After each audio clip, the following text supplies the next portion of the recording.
खौफनाक रात गांव के एक कोने में एक पुराना और सुनसान मकान था। लोग कहते थे कि वहां रात के समय अजीब आवाजें आती थीं और जो भी वहां गया वह कभी लौटकर नहीं आया। गांव के लोग उस मकान से डरते थे और उसे खौफनाक घर के नाम से पुकारते थे। एक रात गांव का एक साहसी युवक रोहन अपने दोस्तों के साथ उस मकान की ओर बढ़ा। उसने सबको चुनौती दी कि वह उस मकान के अंदर जाकर एक रात बिताएगा। उसके दोस्तों ने मना किया, लेकिन रोहन नहीं माना। वह मकान के दरवाजे पर खड़ा होकर हंसते हुए बोला, मैं एक रात बिताकर दिखाता हूं। फिर उसने दरवाजा खोला और अंदर चला गया। अंधेरे में मकान के अंदर की दीवारें कटीली और पुरानी थीं। वहां एक भयानक सन्नाटा था, बस उसकी अपनी धड़कन सुनाई दे रही थी। थोड़ी देर बाद रोहन ने एक अजीब आवाज सुनी।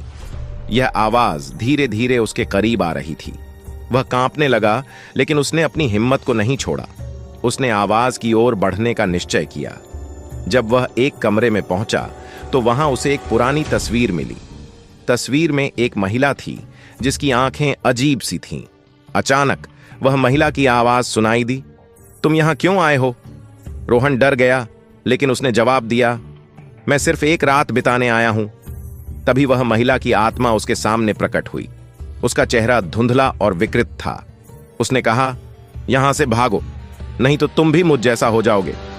रोहन की आंखों में आतंक था, लेकिन उसने हिम्मत जुटाई और दौड़ने लगा। वह दरवाजे तक पहुंचा, लेकिन दरवाजा अपने आप बंद हो गया। वह चीखने लगा, मुझे बाहर जाने दो, लेकिन कोई सुनने वाला नहीं था। अचानक दीवारों से अजीब आवाजें आने लगीं, जैसे कि कुछ राक्षस उसके पास आ रहे हों। वह पूरी ताकत लगाकर दरवाजा खोलने की कोशिश करने लगा, लेकिन दरवाजा खुल नहीं रहा था। उसी समय उसे एहसास हुआ कि वह सिर्फ एक रात नहीं, बल्कि हमेशा के लिए इस खौफनाक घर में फंस गया है। गांव के लोग अगले दिन सुबह उसके लौटने का इंतजार करते रहे, लेकिन रोहन कभी नहीं लौटा। और उस दिन के बाद खौफनाक घर के दरवाजे पर एक और नाम जुड़ गया, रोहन।